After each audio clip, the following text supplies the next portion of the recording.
अलवर मालाखेड़ा में राहुल गांधी की भारत जोड़ो यात्रा की राज्य स्तरीय बैठक के बाद आज प्रदेश अध्यक्ष गोविंद सिंह डोटासरा अलवर पहुंचे, जहां उन्होंने मालाखेड़ा में राहुल गांधी की होने वाली सभा और रूट मैप देखा। उन्होंने राहुल गांधी की होने वाली सभा का जायजा लिया। इसके बाद वह मोती डूंगरी स्थित टीकाराम जूली के कार्यालय पर पहुंचे, जो उन्होंने बताया कि राहुल गांधी की भारत जोड़ो यात्रा की तैयारियां पूरी हो चुकी है और सभा और रूट मैप देखने के लिए आए हैं। कांग्रेस पार्टी राष्ट्रीय सचिव भंवर जितेंद्र सिंह, जिला अध्यक्ष योगेश मिश्रा, कैबिनेट मंत्री टीकाराम जूली, प्रधान वीरवती प्रधान, दौलतराम जाटव, उप प्रधान हटिया यादव, समाज सेवी तिलक राज मीना, सरपंच छोटेलाल बैरवा, डॉक्टर जितेंद्र सोनी, पुलिस अधीक्षक तेजस्वी गौतम, पीडब्ल्यूडी विभाग के अधिशासी अभियंता, अधीक्षक गण, अभियंता, खंड अधिकारी, चिकित्सा अधिकारी लोकेश मीणा, उपखंड अधिकारी, तहसीलदार, विकास अधिकारी सहित मेवात विकास बोर्ड चेयरमैन जुबैर खान, जिला प्रमुख बलवीर सिंह छिल्लर, विधायक जोरीलाल मीणा सहित अन्य कांग्रेसी कार्यकर्ता मौजूद रहे। पहले जब राहुल गांधी मालाखेड़ा में सभा करने के लिए आए थे, तब उन्होंने कहा कि किसान का कर्जा माफ करने का ऐलान किया था। इसको लेकर अलवर ग्रामीण विधानसभा क्षेत्र में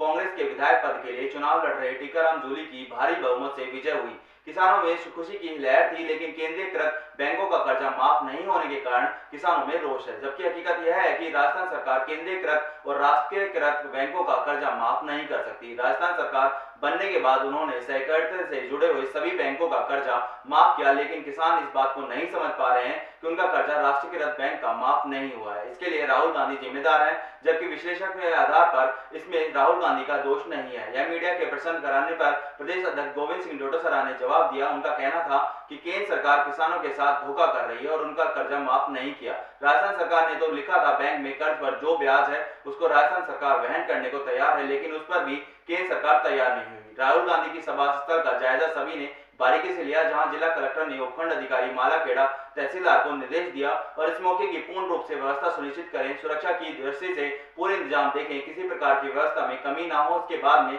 पूरी team Alwar Karauli mega highway स्थित महुआ दादर के बीच में राहुल गांधी के रात्रि विश्राम को लेकर व्यवस्था देखने रवाना होते हुए वहां की व्यवस्था देखी और उसके बाद रामगढ़ लोगावा तक के उन्होंने भारत जोड़ो यात्रा को निकलने को लेकर पूरा रूट तैयार किया। पायलट और मुख्यमंत्री अशोक गहलोत जी कोई संपत्ति नहीं है, जबकि विपत्ति है कांग्रेस के लिए। वो वसुंधरा जी को संभाल लें जी, उनकी फोटो वोटो लगवा दें। मुख्यमंत्री नहीं बनाए तो कम से कम इतनी बेइज्जती तो नहीं करें। 2 बार की मुख्यमंत्री रही हुई है, उसकी फोटो के लिए इंस्ट्रक्शन दे दिए कि नहीं लगाएंगे।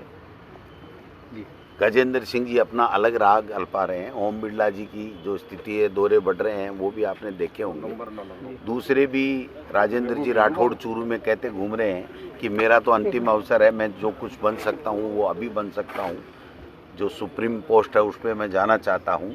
अर्जुन मेघवाल जी अलग ही कर रहे हैं। तो इनके अपनी जो टांग खिंचाई है और जो टूटन है बीजेपी में, सतीश पूनिया जी बयान देते हैं तो राजेंद्र राठौड़ का ऊपर बयान देना जरूरी हो जाता है इनके लिए। कोई इनके संविधान में है बीजेपी के में, जबकि हमने कभी नहीं देखा कि अगर प्रदेश अध्यक्ष का बयान आ गया या नेता प्रतिपक्ष का आ गया तो ऊपर उपनेता जिसकी कोई संवैधानिक पोस्ट नहीं होती उसका बयान आना जरूरी थोड़ी होता है। तो इनमें जो आपस की जो मारा काटा चल रहा है वो मैं समझता हूँ कि 4 साल से इन्होंने एक कोई आंदोलन किया हो तो बताओ, एक सरकार की जो कमी खामी के ऊपर इन्होंने कोई आंदोलन किया हो तो बताओ। और आज किस मुंह से जन आक्रोश रैली निकाल रहे हैं? देश की जनता उनको पूछ रही है कि नोटबंदी क्यों की, हमको क्यों आर्थिक मंदी के दौर में धकेला।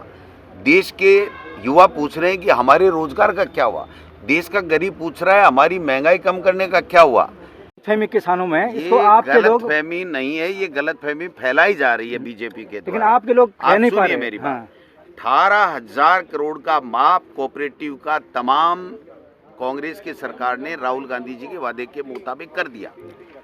नेशनलाइज बैंक का कोई भी सरकार, स्टेट गवर्नमेंट, जब तक रिजर्व बैंक से केंद्र सरकार उसका एक मुश्त जैसे एनपीए करती है या सेटलमेंट उद्योगपतियों से केंद्र की सरकार बैंकों से कराती है एनपीए करने के लिए, वैसे जब तक आप उनसे सेटलमेंट करा करके और राज्य सरकार को नहीं बताओगे कि ये एक मुश्त किस्त आप दे दीजिए, तब तक राज्य सरकार 7 चिट्ठियां मुख्यमंत्री जी ने लिख दी केंद्र की मोदी सरकार और केंद्रीय सहकारिता मंत्री अमित शाह को, जो 2 ही तो हैं यहाँ, बाकी तो कुछ है ही नहीं। तो उन दोनों को, महामहिमों को लिख दिया गया। आज तक कोई जवाब नहीं दिया। उत्तर प्रदेश में जब चुनाव थे तो मोदी जी के स्पीच था कि हम किसानों के कर्जे माफ करेंगे अगर उत्तर प्रदेश में हमारी सरकार आ गई तो देश में। और देश के प्रधानमंत्री के बयान के बाद में वो ये कह रहे हैं, लोकसभा में जवाब दे रहे हैं कि ये तो रेवड़ियां बांटने का काम है, हम किसान के कर्जे माफ नहीं कर सकते। और स्टेटों को भी पाबंद कर रहे हैं कि आप किसान के कर्जे माफ मत करो वरना हम आपके खिलाफ वित्तीय अनुशासन का डंडा चलाएंगे। तो आप बताइए किस मुंह से बात कर रहे हैं? भारतीय जनता पार्टी के लोगों को मैं पूछना चाहता हूं कि आपने बीजेपी शासित 18-20 स्टेटों में से जो आपके समर्थन से या आपकी स्टेट है उनमें से एक में पास किया हो तो बताओ, और वो आंकड़ा दीजिए। हमने तो 18,000 का आंकड़ा दिया, नाम दे रहे हैं और वेबसाइट पे डाल रखे हैं कि किसका कितना कर्जा माफ हुआ। भारत जोड़ो यात्रा राहुल गांधी जी निकाल रहे हैं, वो 5-6 स्टेट से होकर के राजस्थान में 4 तारीख को शाम को प्रवेश करेगी। पूरे देश में एक उत्साह का माहौल है,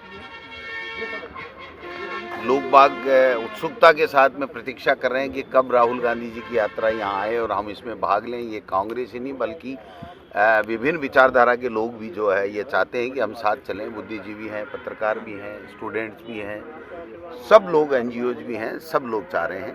क्योंकि इस यात्रा का उद्देश्य एक ऐसा पवित्र उद्देश्य है कि जिस प्रकार से 8-9 साल से केंद्र में मोदी सरकार है, तब से जो डर का देश में माहौल है, नफरत का माहौल है, भाई को भाई से लड़ाने का जो माहौल चल रहा है, ED, इनकम टैक्स, CBI का जो दुरुपयोग चल रहा है, संवैधानिक संस्थाओं को ख़त्म किया जा रहा है, और जो देश के लोगों की मूल समस्याएं हैं, महंगाई, बेरोजगारी, किसान की आमदनी को बढ़ाना, स्टूडेंट्स की शिक्षा की व्यवस्था करना, उनके ऊपर कोई ध्यान नहीं दे रहा है।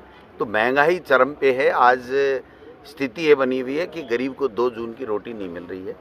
बेरोजगार आक्रोश रैलियां निकाल रहे हैं पूरे देश के अंदर कि भाई हमको ठगा गया है, हमारे सपनों को तोड़ा गया है, हमसे जो वादा किया था वो पूरा नहीं कर रहे हैं।